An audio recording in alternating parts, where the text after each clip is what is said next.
Portanto, vamos falar do quarto tempo, catequese em caminho de discipulado missionário. Está no livrinho e, de qualquer modo, aqui estão os pontos principais. Mas antes disso, duas notas muito simples. A primeira pergunta que gostava também de fazer: se hoje, nestas jornadas, já alguém alterou o que achava que era a catequese? Se já houve, assim, mudança na nossa maneira de entender a catequese? Se alguém o fez, pode fazer um sinal. Alguns. É sinal que já estavam todos muito bem formados, que já sabiam. É claro que se nós entendêssemos catequese, estarmos numa sala, um catequista a debitar informações e conhecimentos, ainda que seja a doutrina cristã, pois não dá. E não dá seguramente com adolescentes e com jovens. A catequese é um processo muito rico, de muitos modos, muitas expressões, tem que se abrir.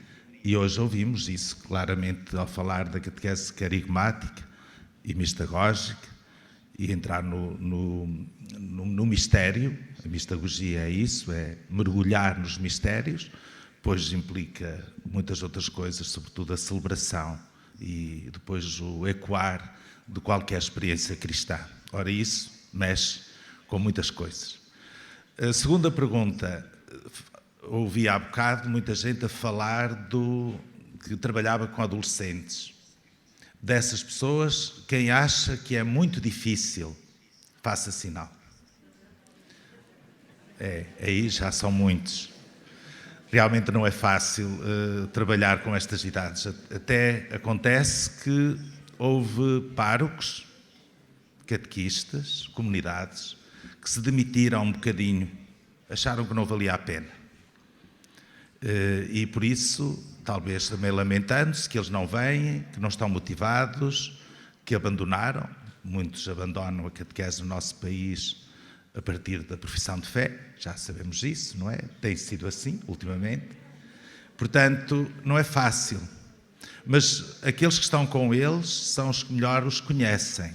Eu, por exemplo, já tinha que multiplicar a vida deles várias vezes para chegar à minha. Não é em idade. Mas isto não é uma questão de idade, é uma questão de juventude. E a juventude é sempre também da alma. Pois, realmente, como nos dizia um nosso amigo espanhol, Jesus Rossano, ele dizia que a vida de um adolescente é uma odisseia. É uma odisseia de um jovem. Nós podíamos, se calhar, aplicar aos nossos Lusíadas e fazer o mesmo paralelismo, onde há muito de riscos, de provas, de ilusões, de fracassos, de desencantos, de sonhos, naturalmente.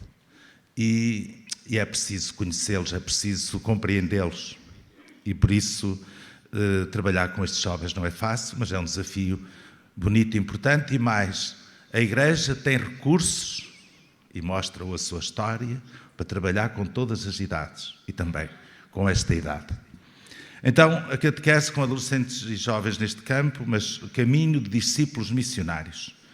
Foi dito pelo Padre José Henriques e posso subscrever praticamente a maior parte das coisas, pelo menos, do que disse, porque a catequese dos adolescentes que começou nesta etapa vai continuar. Eles são um bocadinho mais velhos. Se têm agora 14 anos e por aí, 14, 15 anos. E há alguma diferença, seguramente. Então, ser discípulo missionário é um modo de ser cristão. E a alegria é sempre missionária. Se tivesse aqui o Papa Francisco, certeza que ia mandar repetir: a alegria é missionária. Podem dizer. Então, muito rapidamente, 4 pequenas coisas. Notas características da catequese ou do envolvimento da catequese, porque também há aqui muito de pastoral. Aliás, a catequese e a pastoral juvenil vão ligar-se aqui, nesta idade, e devem ligar-se, porque só assim terá sentido.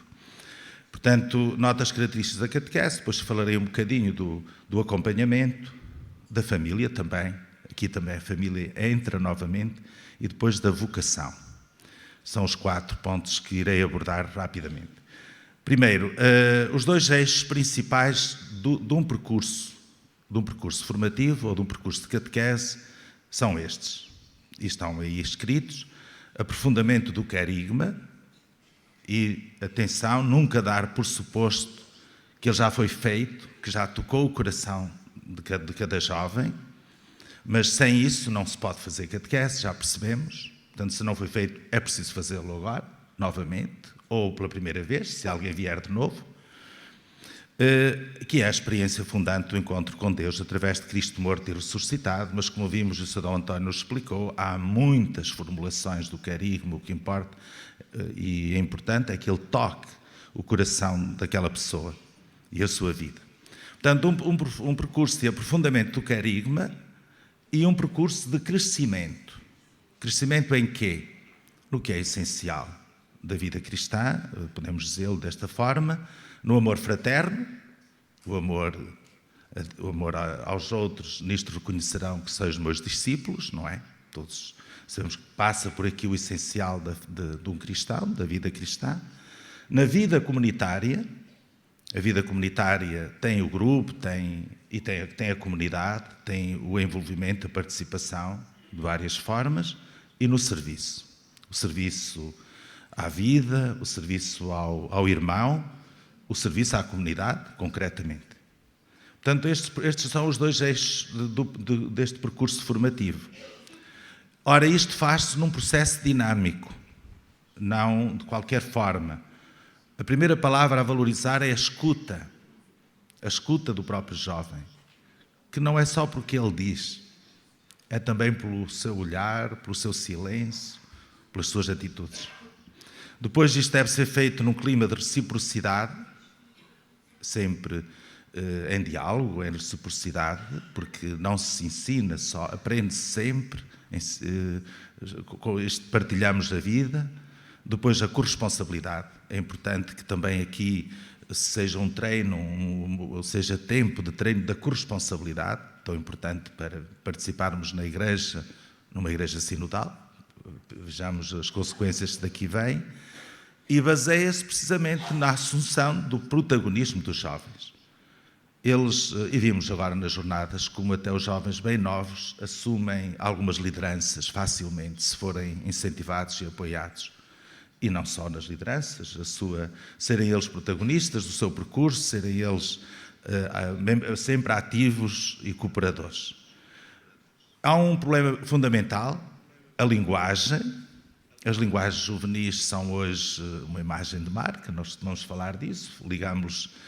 Há muitos aspectos que agora não cabe aqui desenvolver, referimos-nos só a este aspecto geral: o mundo digital, as redes sociais, tudo isso, que são uma oportunidade que nunca houve, que nunca aconteceu na história, não é? Provavelmente, de comunicação entre as pessoas, também implica os seus riscos, não é? E há, sobretudo, e isto é preciso que o catequista compreenda, que o acompanhador de jovens compreenda, é que estas relações tecnologicamente mediadas geram uma nova antropologia. Isto é, as pessoas transformam-se, têm uma maneira diferente de se relacionarem, até de viverem, e, portanto, é uma maneira de ser pessoas, uma nova maneira.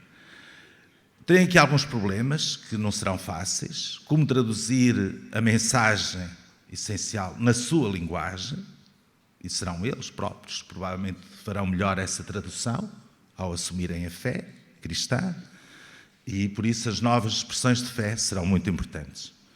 Depois, isto faz-se com uma pedagogia. O foco pedagógico baseia-se em 2 aspectos. Um deles foi agora muito valorizado, a vida em grupo, dispenso-me de fazer muitos comentários. Já percebemos que o grupo, nesta idade, é muito importante. E o outro é o acompanhamento personalizado. E sobre o acompanhamento falaremos a seguir. Acompanhamento, então, pessoal e comunitário, que é fundamental nesta altura, em todos os momentos, mas particularmente nestas idades. Há que ter em conta várias coisas. Primeiro, as necessidades e expectativas de cada um deles ou delas, a sua realidade familiar e social, os grupos de pertença, porque é o grupo da catequese em primeiro, mas já tem outros grupos, às vezes são os escuteiros, outras vezes são outros grupos que têm influência muito grande na sua vida. E a sua liberdade. É verdade, é preciso, para acompanhar alguém, faz-se num clima em que se tem em conta a liberdade de cada pessoa. Isto implica um trabalho em rede.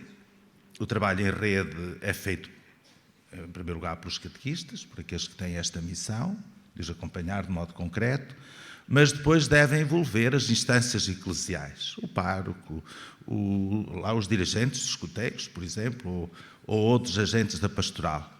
Todos devem ter ligação aos jovens, porque é neste conjunto em que a comunidade se manifesta. E depois outras, a pastoral juvenil, a pastoral familiar, a pastoral vocacional, todos aqueles que trabalham na Igreja de várias formas, deveriam ter aqui um envolvimento nesta fase. A família, a sua família, não está esquecida, antes pelo contrário, é muito importante nesta idade também, e a comunidade. Aliás, a comunidade, de modo geral, é que acolhe, acompanha e deve interessar-se particularmente por seus jovens. Para quê?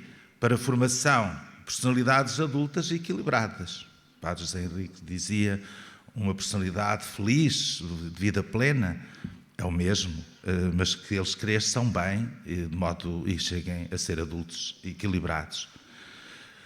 O que os jovens esperam dos seus acompanhadores? Isto vem na Christus Vivit, foi do Sínodo dos Jovens, e eu convido para não estar a ler isto, que é um texto grande, mas lá embaixo conseguem ler ou não? Se calhar não, porque está a letra mais pequena. Então, mas eu leio só a parte mais... as qualidades que devia ter uma pessoa, isto dito pelos próprios jovens que os acompanham. Ser um cristão fiel, comprometido na Igreja e no mundo, uma atenção contínua para a santidade, não julgar, mas cuidar, e escutar ativamente as necessidades dos jovens, responder com gentileza, conhecer-se, saber reconhecer os seus limites, conhecer as alegrias e as tribulações da vida espiritual. E qual é a primeira qualidade? Não é ser um super-herói, ou um super-homem ou super-mulher, é reconhecer-se humano e capaz de cometer erros. E disseram, isto foi dito pelos jovens, mas pecadores, não perfeitos, mas pecadores perdoados. Esse é o melhor testemunho. E acontece muitas vezes que se colocam os guias num pedestal e depois, quando há um escândalo, quando há alguma coisa que não vai bem, tem um impacto devastador.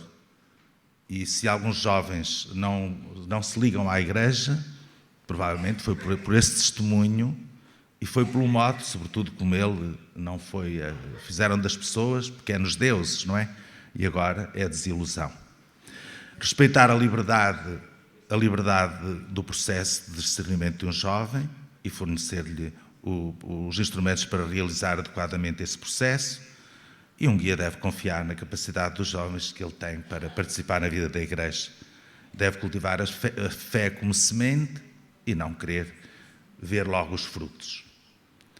Ora, então, já vemos que o acompanhador é muita gente, pode ser qualquer pessoa, deverá ser um padre, deverá ser uma religiosa, mas é sobretudo, e são vocês, são os leigos.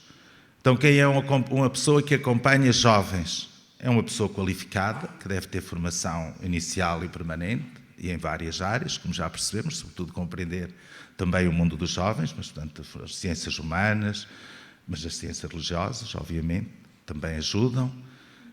Se não for no alto grau, é num grau mais simples, mas precisamos todos de formação. Deve ser uma pessoa qualificada, credível e com maturidade humana e cristã, comprometida numa comunidade que a reconhece e anima a ser guia e companheiro dos jovens. Então deve ter o suporte, não só o reconhecimento, como até o suporte da sua comunidade. Algumas coisas sobre catequese e família. Também aqui as famílias continuam a ser importantes e apesar das dificuldades, dos ritmos frenéticos que as nossas famílias em geral têm, porque têm que angariar o sustento para a sua casa, não é? Os confrontos, há geralmente algum confronto entre jovens desta idade e os seus pais, sabemos isso, não é? Os jovens valorizam muito a família. Quando se pergunta aos jovens se dão importância à família, é largamente maioritário. E o que é que apreciam? Apreciam o tempo que passam com eles, apreciam os valores e práticas que transmitem. A família é sempre o cantinho abençoado, podemos dizer assim. Portanto, a família deve continuar a ser, por outro lado, apesar destas dificuldades, deve continuar a ser o lugar onde se ensina a perceber as razões e a beleza da fé, a rezar e a servir o próximo. Isto vem na Amoris Laetitia, 287, e aconselho também, quando tiver a oportunidade, a ler esse número e o 288, que diz coisas interessantes sobre a família e os jovens. Catequese e a família caminham juntas, são parceiras inseparáveis. E porquê? Em 3 aspectos. E os 3 aspectos são estes. No processo de crescimento sadio e feliz, em liberdade e responsabilidade, é esse o sonho, naturalmente, de qualquer família, dos pais, de que os filhos cresçam assim. É também o nosso, obviamente, deve ser sempre o nosso objetivo. Portanto, neste processo, somos parceiros. Mal seria que cada um trabalha para o seu lado. Reparem o que isto implica, não é? Depois, acompanhamento vigilante, porque há nestas idades, também vemos isso regularmente, comportamentos de risco, crise, o luto, as perdas de referência da infância, quando não há abandonos até dos próprios pais e famílias desintegradas, tudo isso. Ora, este acompanhamento vigilante aí pode pedir um bocadinho mais a quem acompanha, seguramente. É preciso sermos humanos também aí. Depois, finalmente, um outro aspecto, a continuidade, como já referi, entre a catequese e a pastoral, com os jovens, com as famílias e com as vocações. E é sobre as vocações que falo, então, para terminar. A dimensão vocacional é muito importante nas fases anteriores, já, mas aqui de modo especial. E a pergunta deve ser: para quem sou eu? E nem sempre assim é. Nem sempre é possível a um jovem pôr bem esta pergunta, formular bem esta pergunta. Como diz aí o documento, Deus chama aqueles que se deixam encontrar por Ele. E chama-nos de muitos modos. Em primeiro lugar, chama estes jovens, chama-nos a nós, na vocação à vida, a uma vida plena, e chama-nos à fé. Esta é a vocação essencial a qual precisamos de responder. Ajuda, ou deve ajudar, a desenvolver as inclinações inatas do jovem. Todos temos qualidades e inclinações que, por vezes, não conseguem desabrochar. O espaço da catequese deverá ser esse espaço para que também as suas inclinações possam desabrochar. Um projeto de vida, podemos e devemos ajudar estes jovens no tal acompanhamento que falamos, a pensar, a estruturar, a delinear, embora de maneira incipiente, são 14, 15 anos, mas é aí que tudo começa ou continua até um projeto de vida. E não deixar nunca de apresentar, de saborear a beleza das vocações de serviço, através de testemunhos o mais eloquentes possíveis. A primeira é a vocação para o matrimónio, onde a maioria, se esperamos bem, siga essa vocação, e depois as vocações de serviço, sobretudo, também na vida consagrada, no ministério sacerdotal, mas também nos ministérios, os próprios ministérios laicais. Já é possível aqui, ao promover o seu serviço na comunidade em vários âmbitos, eles já assumirem essa responsabilidade, assim como no serviço ao bem, pela casa comum, pelos pobres, como se falava. Isto depois pode ser objeto, obviamente, de pequenos projetos que eles poderão ir desenvolvendo.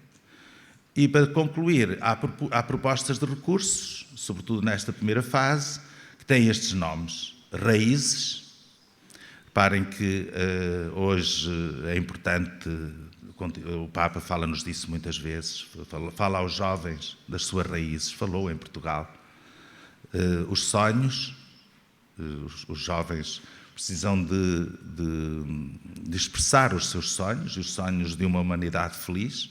Isto tem muita coisa que desenvolver, naturalmente. E nestes percursos, nesta fase, neste tempo, há a possibilidade de celebrarem o Crisma com este documento, que será deste percurso, os discípulos na força do Espírito. Mas sobre isto falará o Padre Rui Alberto daqui a pouco, quando apresentar os recursos que já estão a ser pensados. Muito obrigado.